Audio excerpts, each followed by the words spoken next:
Hey there, Alan here. RVCrossAmerica.net. It's a warm, windy afternoon and really smoky. And actually, from reading reports online, we're in pretty good shape here in southeastern Idaho. There's fires everywhere, and the air quality is not all that great anywhere. Mostly in the west, but I understand the east has had its problems too. At least it's cooled off a little bit. It's in the 80s today. It was about 100 yesterday. And it's supposed to be in the 80s the next few days and then get back up in the 90s. But it's August. And from my experience, by the time you get to the middle of August, it's nearing an end. So I'm certainly not in objection to that. I'm in Idaho Falls. I've been in Idaho Falls since July 10. And actually, the good news is I only paid $80 in electric last month, even though it was only 20 days, $4 a day to run the air conditioning when the average temperature was about 95 to 100. Most afternoons, I consider that overall a win. So the title of this post is Buyer Beware. And the post is at rvacrossamerica.net/buyer beware. I recently found myself invited into a couple of Facebook groups, one for Forest River owners and one for Thor owners. And I don't know how I landed in there, but when the screening questions came up, like, why do you want to join? I basically indicated to warn people about how bad these things are. And the admins let me in anyway. Maybe they're on a mission also to save people. The groups are largely composed of people who are thinking about buying a camper, know nothing about campers, and have not done any kind of sufficient due diligence. I mean, if anybody does any kind of research on Thor and Forest River, you find out pretty quickly how horrific these things are.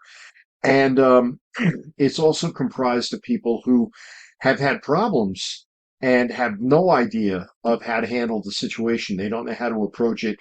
And in my post, again, at rvcrossamerica.net/buyer beware, I offer some insider tips. And I'm going to give you a couple of tips in a minute that may also be very helpful to you.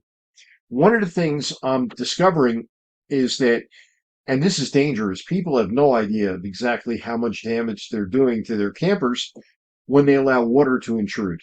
If you have a flood or if you have water intrusion through the slide out or because the roof leaks or something like that, almost inevitably you have black mold. And it's one thing to be here and for a couple of days to have some smoke in the air. It's another thing to be living around black mold 24/7. That's a great opportunity for serious health issues. So any kind of water getting into a camper, and that's one of the things I advise my concierge RV clients, those who turn to me for advice on buying camper. If we investigate a camper and find out it's got water damage, it's an immediate sayonara, see you later. We're not buying this thing. Um, Even if the water damage has been mitigated, unless they perform major surgery and actually removed the rotted material in the ceiling or the walls or wherever it was that where it occurred, you are encountering a situation where you're likely to have black mold. And especially in much of the country where humidity is higher, it's just not an acceptable situation. So it pays to understand and it pays to also go to experts and find out. When it comes to experts, a lot of these people, when they have a problem, they turn to their RV dealer, which is an understandable thing to do.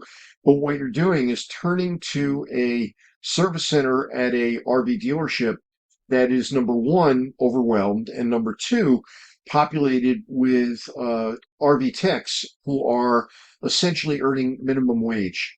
One of the things that I learned early on getting into the RV industry and being a full-time RVer now for almost 15 years is that when you're having a problem, the last place you want to turn to is the dealer. I don't care if it's the dealer that sold to you or another dealer. If it's another dealer and you're under warranty, they really don't want to know who you are.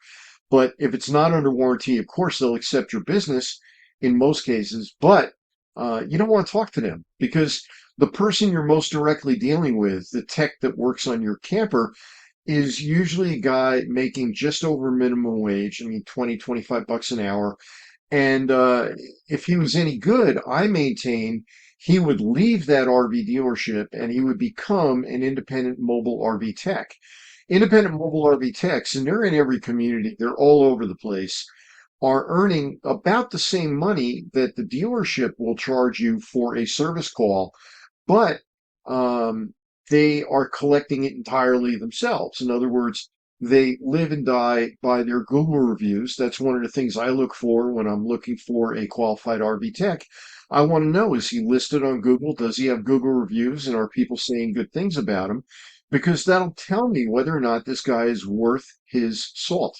Independent RV techs are the way to turn, even if you're under warranty. And we're going to talk about that in a second too, because that's another secondary big issue. Um, Aside from avoiding Forest River and Thor, I mean, people have to know enough to stay away from those things.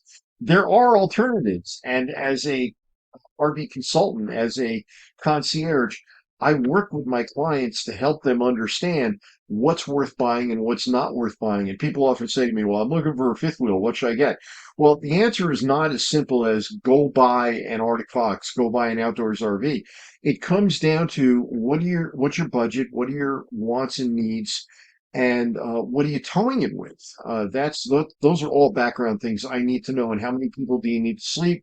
Are there any particularities to it? Where do you plan to camp? Those are the kind of things that I, as a concierge, do with people. And by the way, if you're interested in my service, just give me a call, 307-269-2546, or go to rvacrossamerica.net and you'll find a link that says Concierge RV Buying and Selling Service. Anyway, let me jump back into this. Even if you're under warranty, you can call a mobile RV tech. Now, very often they're not going to work with the manufacturer. You have to first call the manufacturer, even if it's Forest River or Thor, and say, listen, I've got a blah, blah, blah problem. I want to hire a mobile RV tech to come to my property to come take care of it.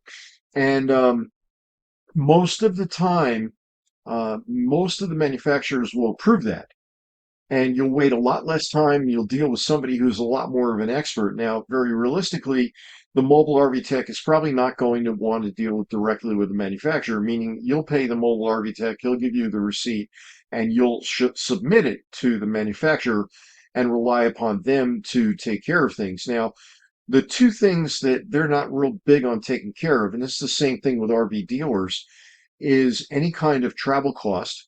So the house call that the tech is making to come to you, they're not going to pay for it.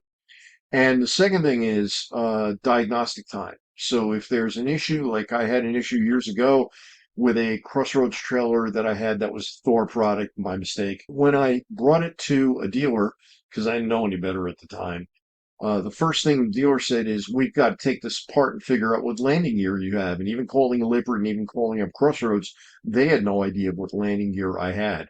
So, long story short, I paid for the diagnostic time.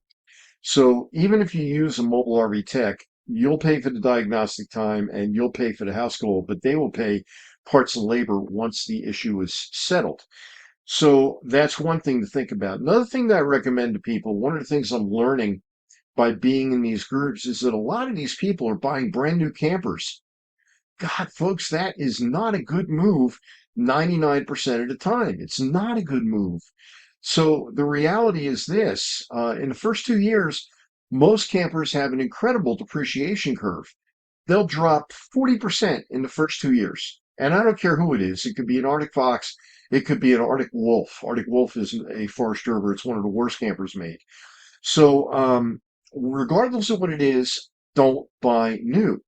Buy something 2, 3, 4 years old. There are a lot of them out there that are in near mint condition. And again, when I go out for one of my RV clients, my goal is to get them the right camper at the best possible price. So I negotiate for my clients, and I also do a pre-screening before we even think about doing an inspection, which we often do with a professional inspector.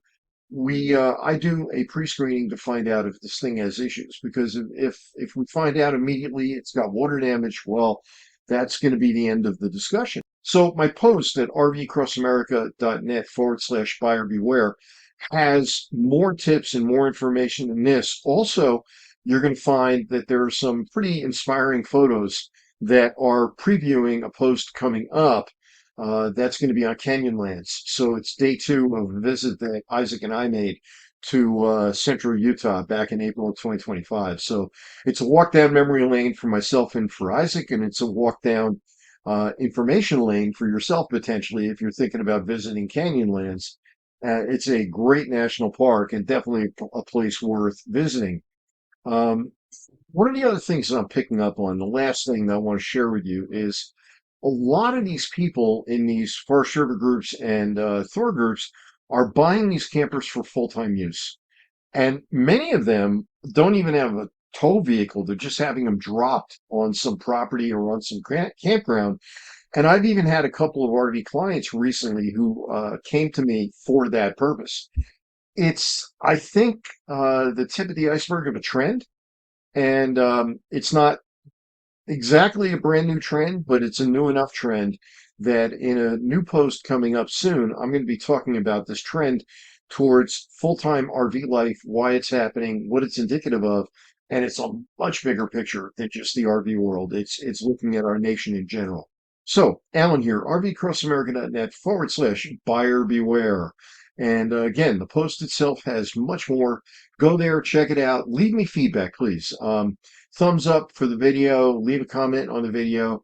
If you go over to rvcrossamerica.net/ buyer beware, leave a comment down below. It helps the algorithm so that the word gets out and people start seeing this more and more. Hey, thank you, and you have a great day, morning, afternoon, evening, whenever you're seeing this.